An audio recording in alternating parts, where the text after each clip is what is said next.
Well, thank you for joining us, everyone, and especially a warm welcome to Vincent Delgado, who's the director of ARCA's programs in Costa Rica.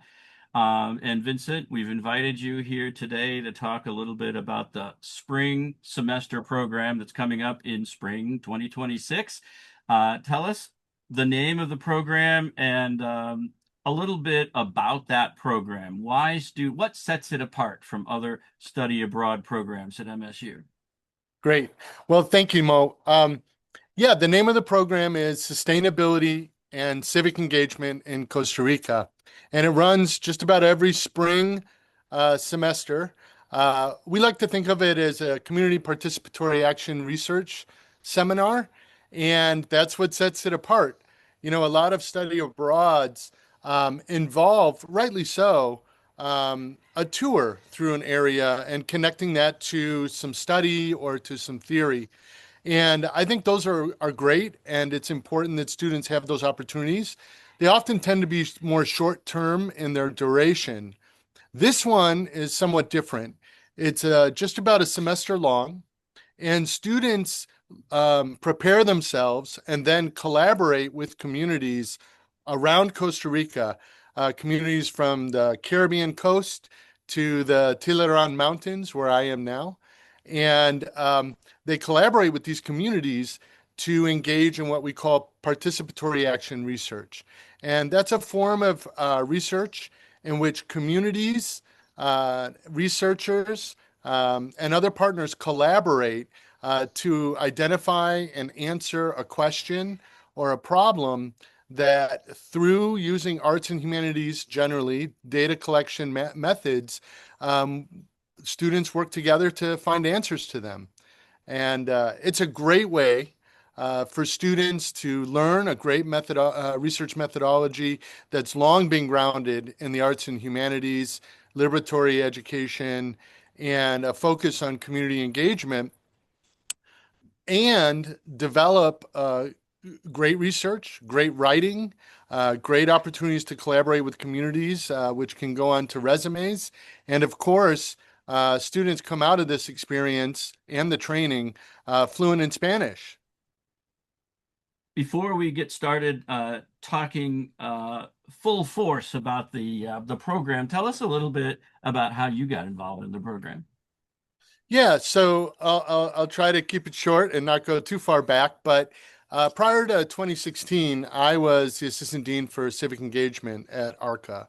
And early on, and I was there since the college's founding, and early on, we knew as a college we needed a education abroad program. And Scott Yoder, who many of you know, and I came down to Costa Rica with a set of principles for collaborating with communities and developing education abroad program. One of the principles was that it had to be collaborative and community engaged. And we focused on the ethics of sustainability. We did a number of programs, 2-month programs, every other summer, just about, until about 2014, when we held a summit with our community partners to get a sense from them, kind of how were we doing meeting our commitments and our values around community engagement.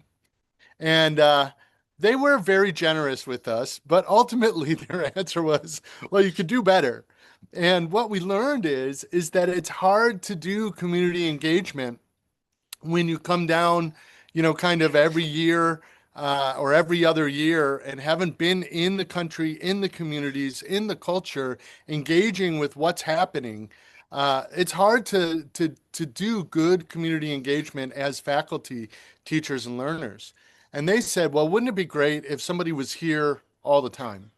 And so what we did is we wrote a proposal to the dean, and the then provost and president, basically suggesting that maybe we could do a pilot for about 3 years, where somebody, as it turned out me, would live in Costa Rica, develop and further develop and engage in these partnerships as a way of preparing the university, community partners at the university, including students, researchers, and even our community partners at ARCA for collaborating with partners here around the country who are generally community based. At that time, um, engagement was a requirement, was rare at colleges and universities across the United States. In fact, some people say ARCO is one of the first colleges in the United States to institute community engagement as a requirement.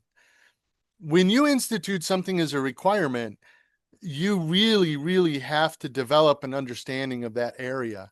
And that's what caused us to look for people around the world, people like Christian Lambrin Sanchez, people like Estrella Torres, people like Guillermo Delgado, people that know this work and are leaders in the field to help develop it and make it a rigorous discipline within ARCA.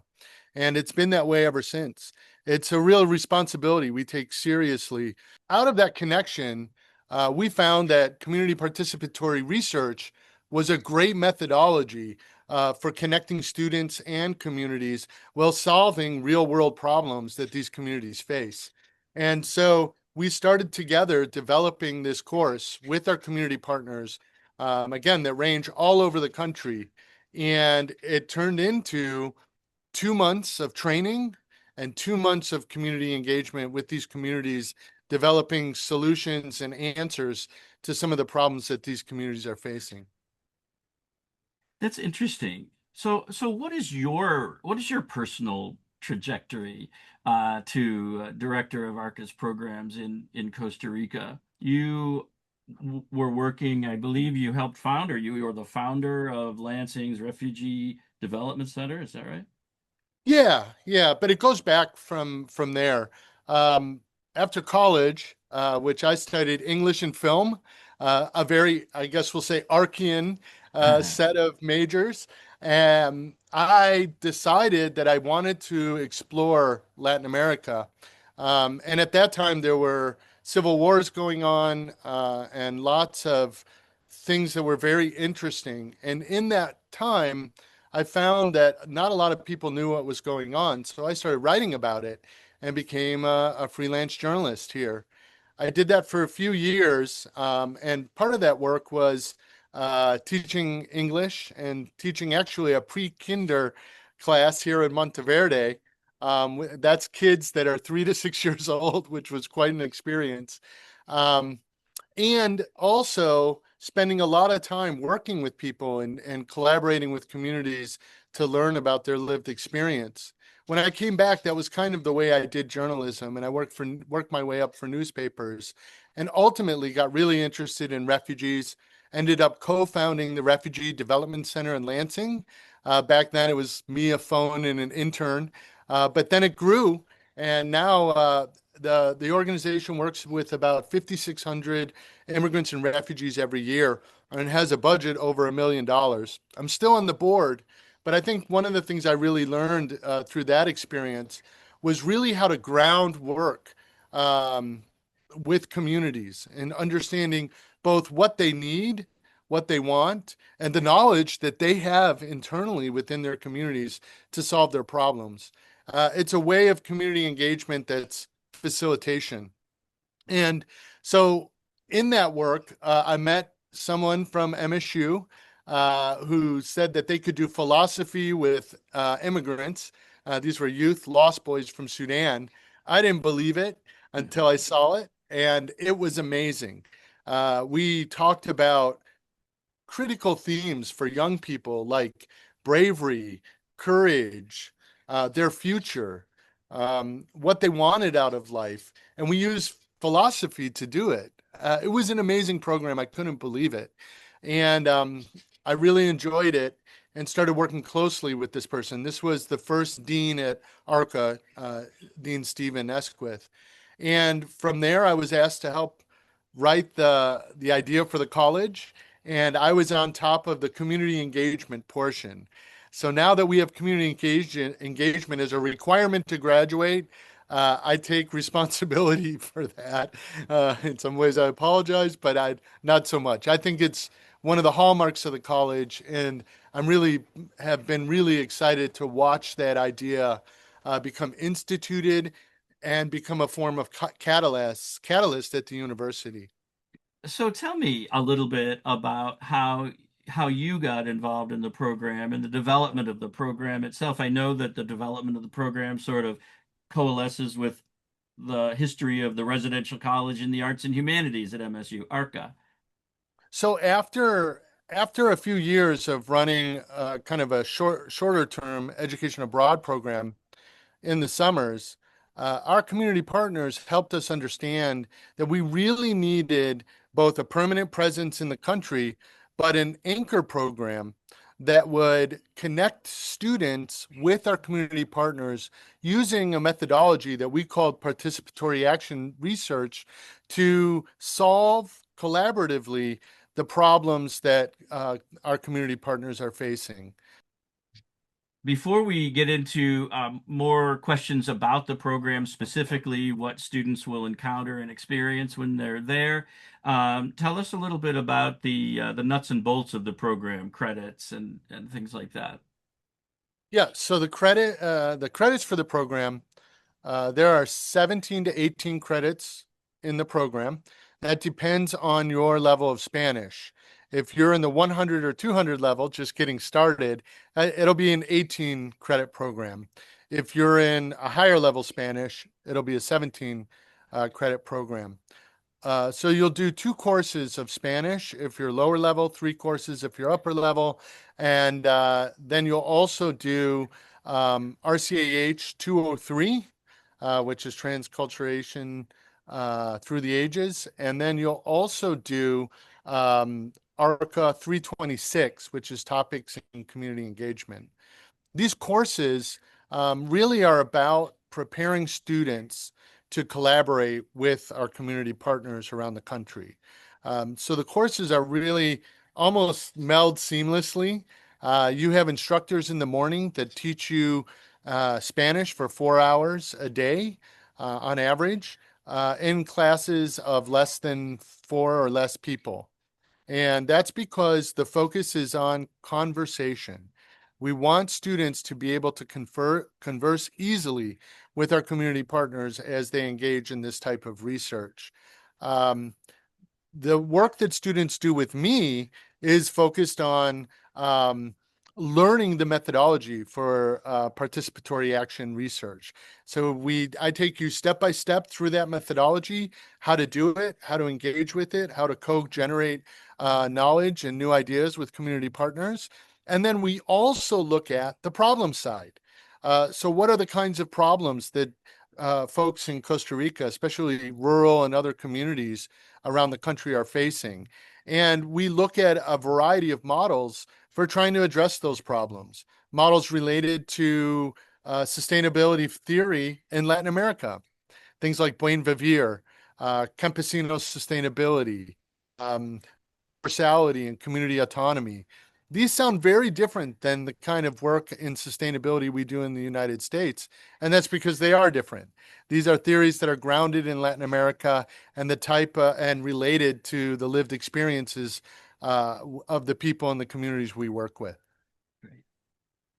So I wonder if you could talk a little bit, about the program itself. If a student is enrolled, if everything is taken care of, and here we are in spring semester 2026, what should a student expect to experience? Yeah, so the program starts in mid-January online, and we do about a week of online preparation for students to come down. Following that week, students fly down to Costa Rica. I meet them in the capital, San Jose, and then we travel to the Caribbean coast where we have partners with a girls program for girls ages 6 to 12 after school. We meet with them and learn about their experiences. We also meet with the Bree Indigenous Territory Government, which is a close partner of ours, and we learn about the issues that the tribe is facing today. Then we travel back through San Jose. We spend some time in Nacientes Palmachal, which is a water defending community that works to maintain potable water for about 100,000 people around San Jose. It's about an hour and a half up in the mountains from San Jose. following our work, learning about their issues, we head to Monteverde, where we do orientation with the Monteverde Institute, which is kind of a prestigious institute, research institute run by the community here in Monteverde. And the next day, you start your Spanish classes in the morning and working with me in the afternoon. We do that for about 6 weeks, and all of it is focused on preparing students to collaborate with communities, both around Monteverde. So we do a few field trips during that time. Students also spend a weekend traveling on their own and engaging with the community that they identify to kind of learn how to understand communities. And then after that 6 weeks of training, students actually travel to our partner communities in teams, oftentimes where we have lower Spanish people ability with higher ability, so people don't feel lost. And those teams work and collaborate with our communities for another 6 weeks. About midway through that time, during which I'm in contact with students frequently and often, we meet up at a beach. This year, it might be the Caribbean, it might be the Pacific. I'm still working on deciding where we want to go. And we spend about a week working intensely on our writing and preparing some of our actual research writing for the program. Students return, they do more research with communities, and then we meet up in San Jose at the end of those 6 weeks where we do another intensive writing retreat to finalize the projects and prepare them for consideration by our communities. At that point, students are free to go. Some students stick around and travel. Some students head home because there's so much to see in Costa Rica and Central America. A lot of folks do stick around, and that's a lot of fun during the summer. Oh, that's incredible. And everybody that I've ever spoken with who's gone on the program, including my current intern, Jess, has loved, whatever program they are on in Costa Rica. The program that we're talking about right now is the program on sustainability and civic engagement in Costa Rica. So tell us a little bit about what students could expect to leave a completed program with. They're done with the program. They've gone through everything that you just talked about. What are they walking away with? Their takeaways? Well, I'd first like to start that I think that students that are attracted to this program are students that want to affect positive social change, but are still really interested in how to do that, and are also looking forward to when they finish at the university to make sure they have those skills and that knowledge they need to do that. So, students that come are looking for even more intense work than we just get on site in ARCA on how to change the world, how to collaborate with communities and solve real world problems related to resilience, community autonomy, and sustainability. There's a lot of students out there. And so, what students actually leave with is a methodology for collaborating with their own communities, with other communities, to really find real world solutions to the problems their communities face. That comes in the form of this participatory action research, but it also comes out in the form of papers that students write that are publishable in undergraduate research journals. Students can use those journal articles or even the papers themselves as writing samples for graduate school, for looking for work in solving real world problems. That's something that ARCA has long been actually ahead of the curve on, is helping students find places where they can work and do that kind of engagement around the world. The other thing students leave with is a resume note that they can put that talks about how they worked in another language in a foreign country with engaging with the community partners. They can call it an internship if they want. We call it research practice and collaboration, but they're really working daily with these community partners, learning about communities and learning about how these partner organizations work to resolve them. And then finally, they leave fluent in Spanish. Now, for those that start at zero, they leave conversationally fluent in Spanish. You will be able to speak Spanish with whomever you like when you return to the United States. If you start at zero. If you start beyond zero, you'll finally achieve that full fluency, especially conversationally, that you've been chasing in your Spanish studies for a long time. That's great. So I know that students stay engaged with you, or at least in touch with you, well Yeah. after the program, and that people feel really strongly about it when they leave. They almost act as ambassadors for other students joining the program. Talk a little bit about that, and then we'll wrap it up with just some conversation about the costs and more pertinent things like dates and deadlines. Yep. I think that student experiences in this program turn into opportunities when they return. Those can be opportunities on campus. They know how to organize and collaborate with communities. That can turn into campus action and campus governance. They know how to specifically work through a process of solving community problems and community concerns. That turns in something they can use in their work going forward. And finally, they leave with the research chops that allow them to excel in graduate school.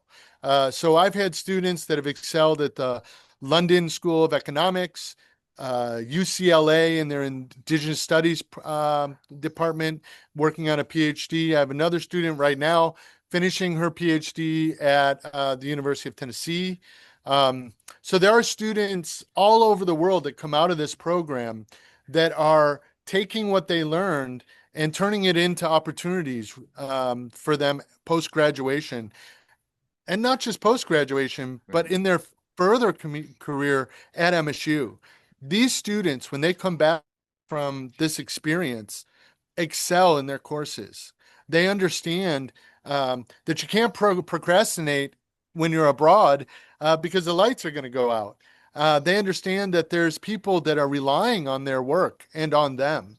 And then finally, I want to add that I think for a lot of students, for the first time, they understand the way you can utilize the arts and humanities to affect positive social change. That not that the arts and humanities are not ancillary to that work, but they are primary to that work, and that there's specific tools that they can use for the rest of their lives to engage as change makers, leaders, and and members of communities to make their lives and the lives of so many people around them better.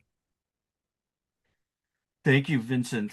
Well, this has been awesome. Let's finally just let people know if they're interested. I don't know why they wouldn't be interested after hearing this. If they're interested, what they should do next and what some of the deadlines are. And Yeah, and then we so will put a slide up and we'll have on the website all the upcoming info sessions so that people can get those as well. There are upcoming information sessions this semester for the program next semester. But so tell us a little bit about deadlines and things that are coming up here. yeah, there's a number of things that students can do to get involved. First, they can attend an upcoming virtual or in-person session on the program. They can also go to the Education Abroad portal. It's called VIA TRM. Go to MSU's Office of Education Abroad. Just Google it and sign up and register on the portal, and then you can look for programs. The name of the program is Sustainability and Civic Engagement in Costa Rica. There's a long and I think well-written description of everything that's going on with the program. And then finally, they can attend the Education Abroad Expo coming up on October 1st. They can join me there and learn a lot about it in person and quickly. And finally, they can contact me at Delgado digit one, so Delgado1 at msu.edu, and we can connect and talk more about it. I love working with students. I love getting started. And We all have to do it quickly, though. The deadline for this program is October 15th. Thank you. So lastly, it would be bad if I didn't ask you, what are we looking at behind you here? Where are you sitting? So I'm actually sitting on the deck of my home in San Luis, Monteverde. It's about 800 feet down from Monteverde, which is on the Continental Divide, but it's about 4,500 feet from sea level. So just shy of a mile up above the sea. And behind me, uh, previously you could see the ocean, but it looks like the clouds are coming in, which they do every day. So in the mornings, the clouds kind of develop down near the ocean, pulling humidity out of rising vapor from the ocean. And then they start to move. This is during the rainy season up towards me, up on the mountains. And when they hit the mountain, they just come down. So we have about maybe another half hour here before we're going to have what's called an aguacero. It'll be happening soon. And an aguacero is rain like you've never seen in your life. And you may not see it on the program this spring because it's during the dry season. You'll see some rain. Certainly, we are on the edge of a 100,000 acre cloud forest. It's the largest private reserve in the world that's for cloud forests. And there's all sorts of wildlife. That's something we didn't talk too much about. But if you want to see wildlife, tropical wildlife, you will get more than you probably bargained for on the program. Through these trees behind me, there's monkeys, there's sloths, there's all sorts of animals that come through there, as well as amazing birds like the three-wattled bellbird and the toucan. So there's a lot to see. But these clouds are going to come up. They're going to hit the mountains. It's going to rain like you think never before, and it'll do it again tomorrow. So what sort of weather should people expect next semester when they're on the ground in Costa Rica? All sorts of weather. Generally, it'll be drier in the dry season. A lot more sunshine, especially on the coast. It'll be bone dry, super warm, and not at all like Michigan in that time of year.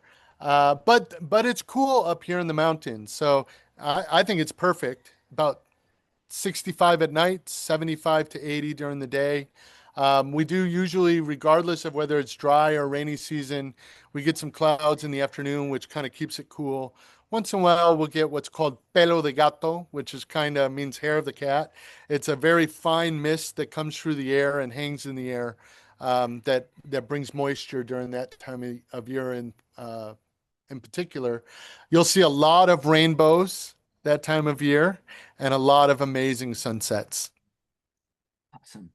Well, Vincent, thank you so much, and looking forward to these information sessions that are coming up. We have posters hanging all around Snyder Phillips Hall and Amazing. available online on the website as well for the Costa Rica programs if people are interested in seeing when some of those are. And you can always stop by my office as well and just ask. But thank you very much, Vincent, and I Pura vida. appreciate you talking to us about this program for next semester. Thank you. Un mil gracias.